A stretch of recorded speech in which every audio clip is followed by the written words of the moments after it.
വടകരയിലെ വിമത നീക്കത്തിൽ പ്രശ്നങ്ങൾ പഠിക്കാൻ രണ്ടംഗ കമ്മീഷനെ നിയോഗിച്ച് സിപിഎം നേതൃത്വം. സിപിഎമ്മിലെ അണികളിൽ ഒരു ഭാഗത്തിന്റെ പിന്തുണയുള്ള പി.കെ. ദിവാകരനെ ജില്ലാ കമ്മിറ്റിയിൽ നിന്ന് ഒഴിവാക്കിയതോടെയാണ് പ്രശ്നങ്ങളുടെ തുടക്കം. അടുത്തിടെ വടകരയിൽ നടന്ന മുഖ്യമന്ത്രിയുടെ പരിപാടിയിൽ ആള് കുറഞ്ഞതും സിപിഎമ്മിനോട് ജനങ്ങൾക്കുള്ള പിന്തുണ കുറയുന്നതിന് ലക്ഷണമെന്നാണ് പൊതുവെയുള്ള വിലയിരുത്തൽ.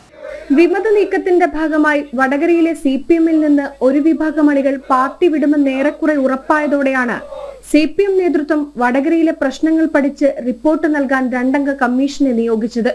സിപിഎം അണികളിൽ ഒരു വിഭാഗത്തിന്റെ പിന്തുണയുള്ള പി.കെ. ദിവാകരനെ ജില്ലാ കമ്മിറ്റിയിൽ നിന്ന് ഒഴിവാക്കിയതോടെയാണ് വടകരയിലെ പ്രശ്നങ്ങളുടെ തുടക്കം. പാർട്ടി അണികൾ ഇതിനെതിരെ പരസ്യമായി രംഗത്ത് വരികയും നേതൃത്വത്തെ രൂക്ഷമായി വിമർശിക്കുകയും ചെയ്തിരുന്നു. സിപിഎമ്മിന്റെ പോക്ക് ഏകാധിപത്യത്തിലേക്കാണെന്നും പാർട്ടിക്ക് തെറ്റുപറ്റിയെന്നും അണികൾ തന്നെ ചൂണ്ടിക്കാട്ടിയിരുന്നു. പാർട്ടി നിലപാടിനെതിരെ ബ്രാഞ്ച് ലോക്കൽ കമ്മിറ്റികളിൽ നിന്ന് ശക്തമായ പ്രതിഷേധമുയർന്നിരുന്നു. സംസ്ഥാന സമ്മേളനത്തിന് ശേഷം വിഷയത്തിൽ തീരുമാനമുണ്ടാകുമെന്ന് പ്രതീക്ഷിച്ചതോടെ അണികൾ നിശബ്ദത പാലിച്ചിരുന്നു. ഇതോടെ വടകരയിലെ സിപിഎമ്മിനകത്തെ പ്രശ്നങ്ങൾ കെട്ടടങ്ങിയെന്ന് പാർട്ടി നേതൃത്വം കരുതിയിരുന്നു. എന്നാൽ ഇതിനിടെയാണ് വടകരയിൽ മുഖ്യമന്ത്രി പങ്കെടുത്ത പരിപാടിയിൽ ആള് കുറഞ്ഞത്.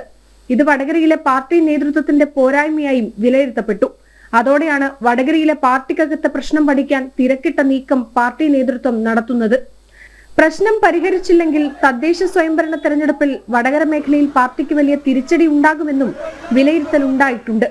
അതുകൊണ്ട് തന്നെയാണ് തിരക്കിട്ട് പാർട്ടിയിലെ പ്രശ്നങ്ങൾ പഠിക്കാൻ വേണ്ടി രണ്ടംഗ സംഘത്തെ നിയോഗിച്ചിരിക്കുന്നത്.